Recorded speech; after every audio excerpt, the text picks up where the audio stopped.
Okay guys, I forgot to make a video of like me putting together all the ingredients for the sourdough bagels, but it happens. So I'm gonna start with our cookies to get them out of the way.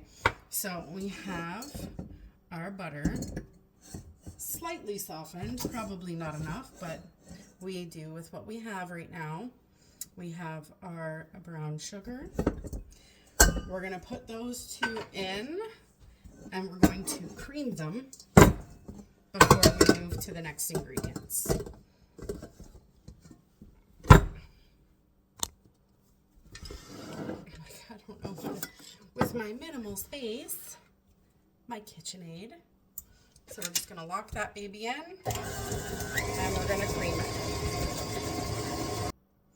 Now that we have creamed our butter and our brown sugar, we're going to add in an egg yolk. Boop. Make sure you get all that beautiful yolk in there. We're going to add our egg yolk. We are going to add some vanilla extract. I love using Simply Organic. It's my favorite, but I don't use the one with alcohol. I use the one with glycerin. I just find it sweeter and a little more thick, almost like a vanilla bean paste. We don't measure. We're just tossing a bunch in because it's delicious. Okay. Also,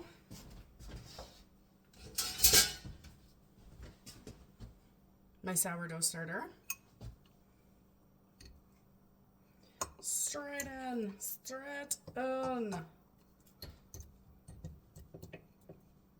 Make sure you get all of it because this is the best part.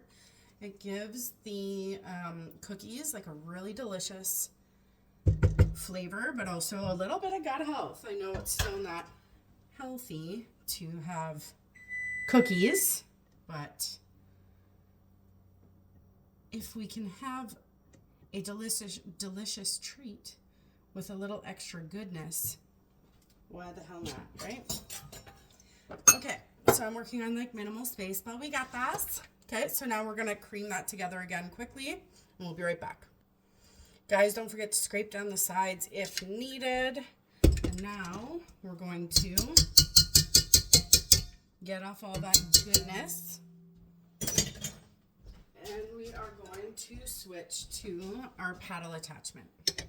Okay, so let's get that baby on. And now we can add, since I used salted butter, I'm not going to add as much salt because you don't need to. So I'm just going to do a light sprinkling.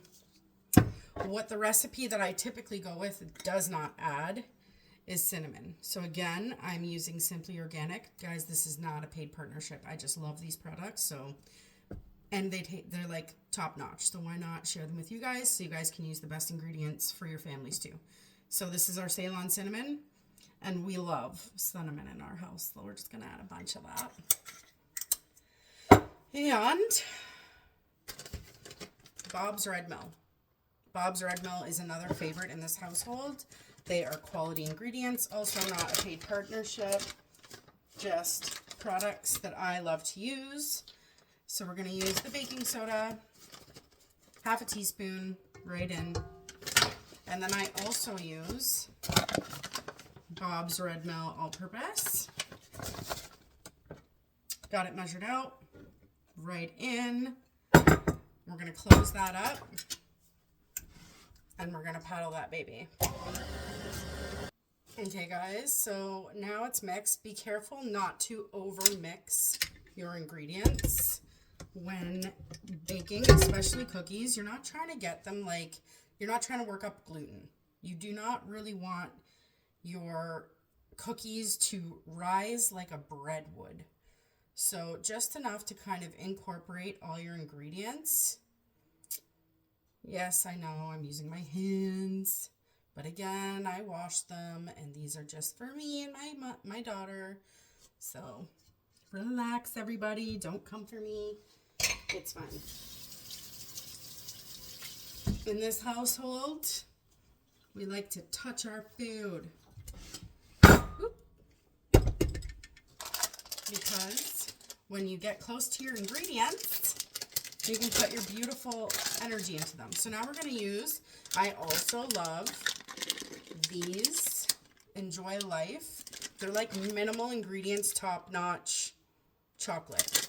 So last time I made these cookies for my daughter, she was actually not impressed. I used mini chocolate chips, so be sure to make her happy with the larger ones. And we're going to add probably a little bit more than we actually need, because what is a chocolate chip if it's not super chocolatey? So now we're going to, oh my. There we go. So this is what we're kind of working with. Now I'm going to fold that in, separate them, and toss into bake. I'll be right back. Now that we've folded in our chocolate chips, we're left with a really, really sticky dough. This is exactly what you want. We're going to spoon it out, my trusty old soup spoon, and we're going to get probably about 7-8 cookies, depending on how big we want them. So we have almost equal. We've made about 8 cookies. The way that they fall and bake, they'll probably end up touching each other, but hey. So I preheated the oven to 350. These are going to go in for maybe 14-ish minutes. We'll see. And I'll show you the finished product when we're done.